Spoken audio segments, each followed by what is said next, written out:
Namaste, welcome to day 10.1 of 10 days of deep learning series.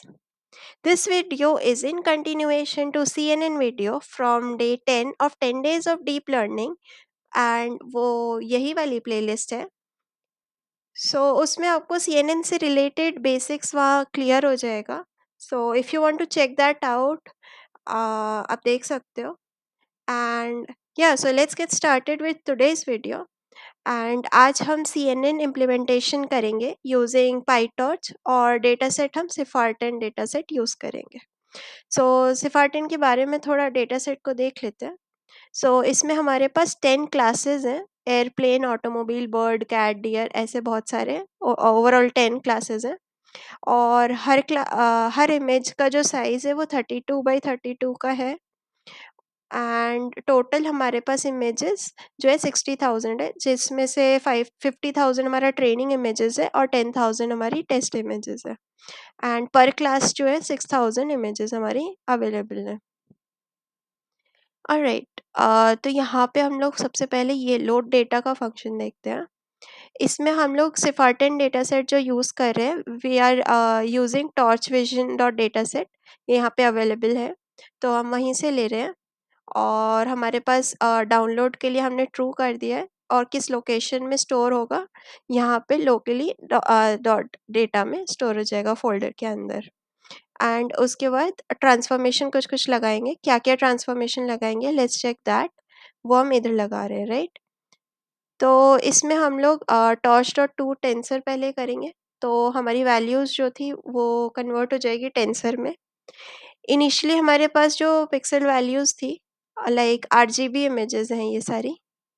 You can see all these are coloured images, RGB images हैं. तो RGB images में आपका किसी pixel का value जो है फॉर अ पर्टिकुलर चैनल क्या range लेगा, 0 से 255, राइट. तो जब हम टू टेंसर उसका टेंसर बना देते हैं तो हमारा रेंज जो है शिफ्ट होके इट गेट्स चेंज्ड टू 0, 1. मतलब सारी वैल्यूज़ को डिवाइड बाय 255 कर देंगे और रेंज हमारा जो है 0 से 1 के बीच में आ जाएगा. ओके, नेक्स्ट लाइन में हम लोग एक और ट्रांसफॉर्मेशन कर रहे हैं, दैट इज़ नॉर्मलाइजेशन. नॉर्मलाइजेशन ये जेड्स को नॉर्मलाइजेशन ही है, जिसमें हम लोग ये वाला जो है first set, this is the mean and the second set is the standard deviation.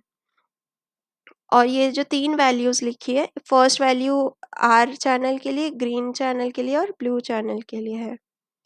Okay, तो हमारा नॉर्मलाइजेशन का फॉर्मूला क्या है, normalised value will be original value minus mean divided by standard deviation.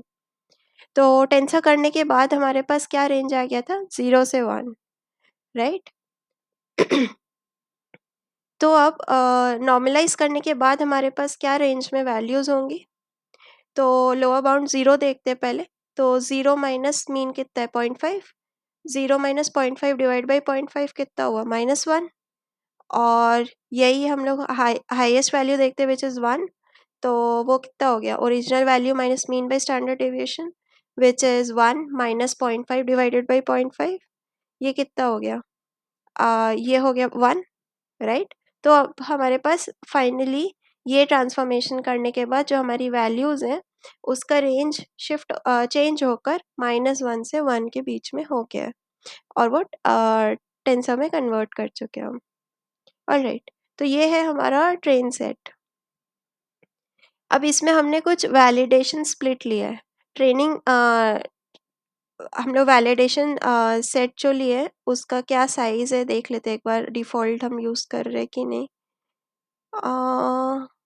सो या yes, we are using 0.1 only.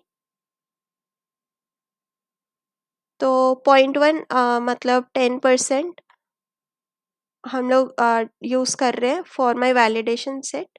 और बाकी का हम लोग ट्रेनिंग के लिए यूज़ करेंगे. ट्रेनिंग डेटा हमारे पास टोटल कितना अवेलेबल था, 50,000. We have seen it here also, 50,000 training images थी. इसमें से हम लोग 0.1 जो है वो वैलिडेशन के लिए यूज़ कर रहे हैं. तो हमारे पास वैलिडेशन में 5000 हो गया और ट्रेनिंग इमेजेस कितने हमारे पास 45,000. Okay, so yes, we are doing that. Random split करते रहे ट्रेन सेट और वैलिडेशन सेट बनाते रहे. एंड ओवर हेयर सेम चीज़ जो हमने ट्रेन के साथ करा है, टेस्ट सेट भी बनाएंगे. टेस्ट सेट को यहाँ लोड कर रहे हैं. ट्रेनिंग नहीं है वो, ट्रेन सेट नहीं है, तो इसलिए यहाँ फॉल्स लिख दिया. और ट्रांसफॉर्मेशन सेम ट्रांसफॉर्मेशन यूज़ करेंगे. फाइनली हम डेटा लोडर बना देंगे. इसका बैच साइज बैचेस में डिवाइड करेंगे. बैच हमने कितना लिया है, डिफ़ॉल्ट तो 64 रखा है. Let's see how much we are using. We are using 32. So एक बैच में 32 इमेजेस होंगी. तो अभी हमने निकाला था कि 45,000 इमेजेस हमारी टोटल ट्रेनिंग सैम्पल्स हैं. और ईच बैच साइज हमने रखा है 32. तो टोटल कितने आइटरेशंस हमारे होने चाहिए अगर हम मिनी बैच लगा रहे हैं. अगर हम मिनी बैच लगा रहे हैं तो टोटल आइटरेशंस कितने हो जाने चाहिए. 45,000 divided by 32. It approximates to 1406 iterations for one epoch. तो यहाँ पे आप देख सकते हो हर 200 मिनी बैचेस के लिए लॉस प्रिंट किया था, वो आपको अभी दिखा दूंगी.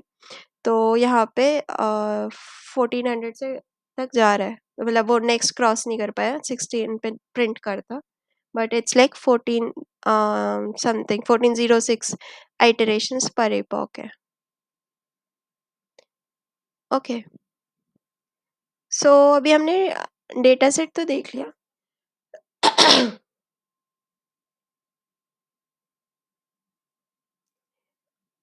Now let's see this one. Random images हम लोग देखते हैं कि कैसे दिख रहा है. इसको देखने के लिए अभी I will show you the result. But यहाँ पे हम लोग क्या कर रहे हैं, ये मेरी क्लासेस थी, यहाँ सब प्लॉट करेंगे. And randomly we are picking up IDs and वो वाला एलिमेंट हम उठा रहे हैं, उसके corresponding image and label. And we are unnormalising it. हमने नॉर्मलाइजेशन के समय क्या करा था, ओरिजिनल वैल्यू -0.5/0.5. तो अभी हम उसी चीज़ को रिवर्स करेंगे. तो this is normalised image into 0.5 plus 0.5 या फिर डिवाइड बाई 2 प्लस 0.5, सेम चीज़ हुई. उसके बाद फिर नमपाई में कन्वर्ट करेंगे. अब ये टेंसर में था, यहाँ पे इसकी पोजीशंस हम चेंज कर रहे हैं. तो नॉर्मली जो जब हम आ रहे थे यहाँ यूज़ करते हैं तो वो चैनल पहले होता है. बट मैटप्लॉटलिब को हाइट विड्थ और चैनल एंड में चाहिए. So this is that. और फिर फाइनल हम प्रिंट कर रहे हैं. So let's see the images. These are your images. ये car, dog, truck, frog and deer की है. काफ़ी पिक्सेलेटेड है, बड़ी आ रही है because it's just 32/32. So that's why. Yes, now let's see the main component, हमारा मॉडल का आर्किटेक्चर. तो इसमें हमने 2 कॉन्फ्लेयर यूज़ करी है. उसके बाद हर कॉन्वोल्यूशन लेयर के ऊपर हमने नॉन लीनियरिटी रेलू लगाया है. और फाइनली हमने पूल लेयर यूज़ करा है. ओके, सो लेट्स सी. तो फर्स्ट कॉन लेयर में हमने नंबर ऑफ इनपुट चैनल्स 3 लिया है, आउटपुट 8. और कर्नल साइज 3 है, स्ट्राइड 1 एंड पैडिंग 1. तो मेरे पास इनपुट जो साइज है इमेज का वो 32/32 है. We have seen here. And हमने उसे रीसाइज नहीं करा है. तो 32/32 में साइज कितना रह जाएगा, this will be by your formula n-f+2p/s+1.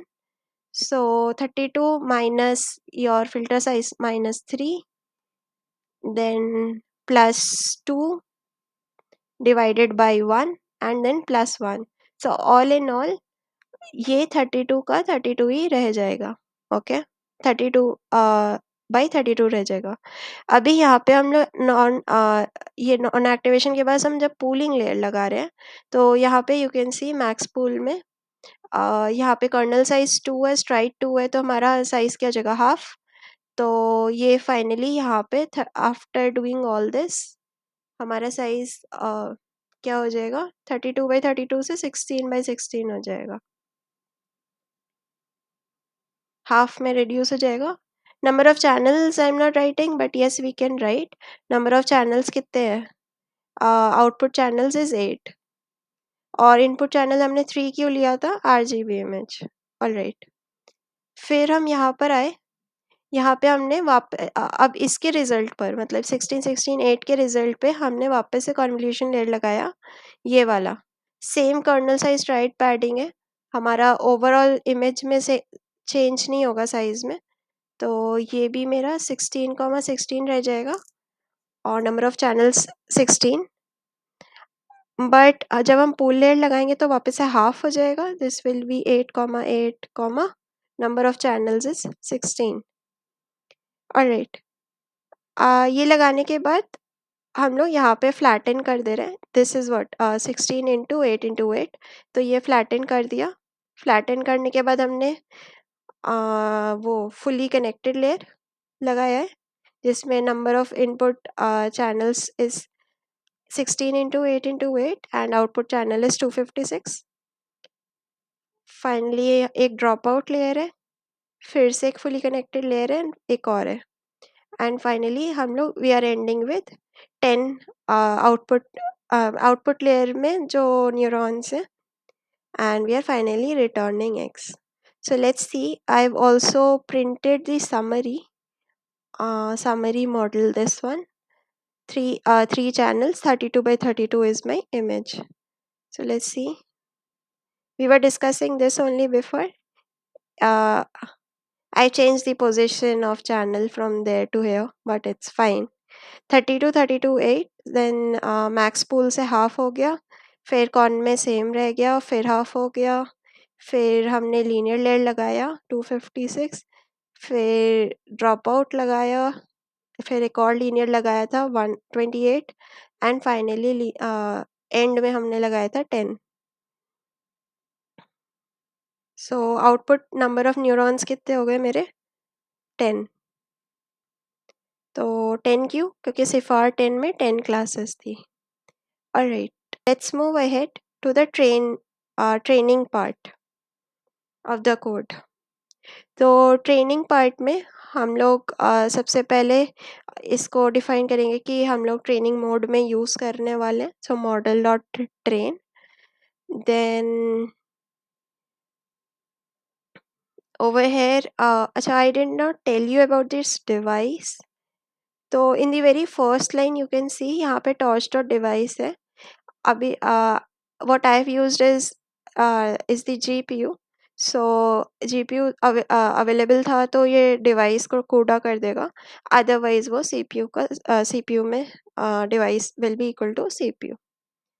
Okay, so वही डिवाइस जो है उसके डिपेंडेंट में मेरा इनपुट्स एंड लेवल्स हो जाएगा, एंड फाइनली ये हमारा इपॉक्स है, टोटल नंबर ऑफ इपॉक्स कितना हम यूज़ कर रहे हैं, डिफ़ॉल्ट 10 लिया है, how many we are using?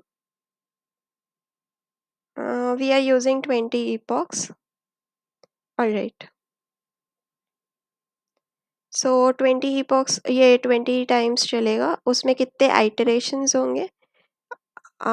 We've calculated that above, it was something like 1400, right? तो हमारा 32 साइज का बैच साइज था एंड 45,000 हमारी ट्रेनिंग इमेजेस थी। सो इसमें हम लोग एनिमरेट करेंगे ट्रेन लोडर में, तो हमारे पास डेटा और आई आ जाएगा। ये डेटा है, उसके बाद फिर यहाँ पे हम लोग का जितने भी ग्रेडियंट कैलकुलेटेड है पहले के वो सारे ज़ीरो हो जाएगा। So it's not something like कि वेट्स ज़ीरो हो रहा है, it's like your gradient is getting zero, that is del L by del W is getting zero, says that आगे हम वापस ज़ीरो या उसको क्लीन आउट कर रहे हैं, बेसिकली हम आगे उसको यूज़ करेंगे फिर। सो यहाँ पे हम लोग अपना लॉस निकाल रहे हैं, loss dot backward gradient calculation कर रहे हैं और फिर ऑप्टिमाइज़र डॉट स्टेप।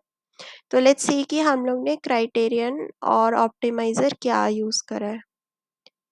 सो यहाँ पे देखो, यहाँ पे क्राइटेरियन हम लोग क्या यूज़ कर रहे हैं, क्रॉस एंट्रोपी लॉस, राइट। अच्छा, आपने ये चीज़ ऑब्जर्व करी होगी कि सॉफ्ट मैक्स हमने एंड में नहीं लगाया है, we just ended it at FC3, right. Fully connected layer में हमने एंड कर दिया, यहाँ सॉफ्ट मैक्स नहीं लगाया बिकॉज ये जो लॉस फंक्शन है, ये जो NN डॉट ये वाला जो लाइब्रेरी है, ये खुद से पहले क्रॉस सॉफ्ट मैक्स लगाता है, फिर लॉस कैलकुलेट करता है।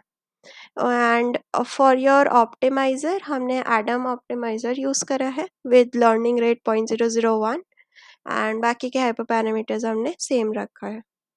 एंड तो एडम में फर्स्ट सेकंड मोमेंट हम कैलकुलेट करते हैं, उसके बाद बाइस करेक्शन लगाते हैं, और फाइनली फिर हम लोग वेट अपडेशन करते हैं। ऑप्टिमाइज़र्स के बारे में हमने डिटेल में पढ़ा था in your day 7 of this playlist, so you can go check that out if you want to. So yeah, these are my criterion, my loss function and my optimizer. Alright, so finally जो ये हमारा mini batch के across का जो loss है वो running loss में हम स्टोर कर रहे हैं, और फॉर योर ईपॉक हम लोग ट्रेन लॉस में स्टोर कर रहे हैं। एंड एवरी 200 मिनी बैचेस में हम लोग यहाँ प्रिंट कर रहे हैं epoch and corresponding loss value. You can see here, ये जैसे values है, तो ये epoch 1 एंड iteration जो है, कितने मिनी बैचेस हो चुके हैं 200, and your loss value, this is your training loss. Validation set validation loss निकालने के लिए हम लोग पर epoch वैलिडेशन लॉस निकाल रहे हैं, और उसको निकालने के लिए सबसे पहले मोड को हम मॉडल डॉट इवैल में चेंज कर देंगे, सॉरी, मॉडल डॉट इवैल में चेंज करेंगे, जो अभी तक हमारे पास मॉडल डॉट ट्रेन मोड में था, यहाँ पे this was model dot train, उसको मॉडल डॉट इवैल करेंगे, क्योंकि इस टाइम पे हमें इवैल्यूएट करना है, ना कि ट्रेन। उसके बाद torch dot no grad, then all your validation and data, your input and labels, your same for your training जैसे हम डिवाइस में कन्वर्ट कर रहे थे, देन ये मॉडल से पास होगा, उसके करस्पॉन्डिंग आउटपुट्स आएंगे, और आउटपुट्स और लेबल्स दोनों को साथ में यूज़ करके criterion which was your cross entropy loss वो यूज़ करेंगे, और अब हम लोग वैलिडेशन लॉस कैलकुलेट कर लेंगे।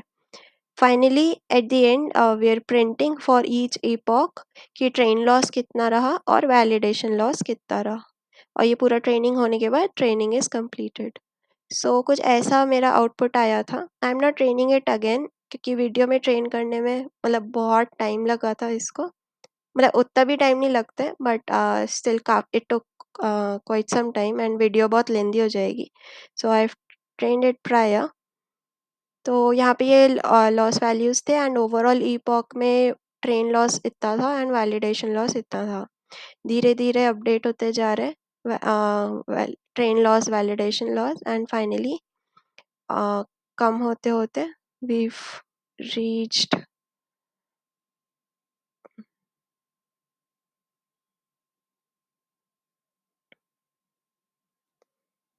रीच्ड टेस्ट में हमारा एक्यूरेसी जो है 60% हम अचीव कर पाए हैं। और ये हमने टेस्ट एक्यूरेसी कैसे निकाली है वो भी एक बार देख लेते हैं।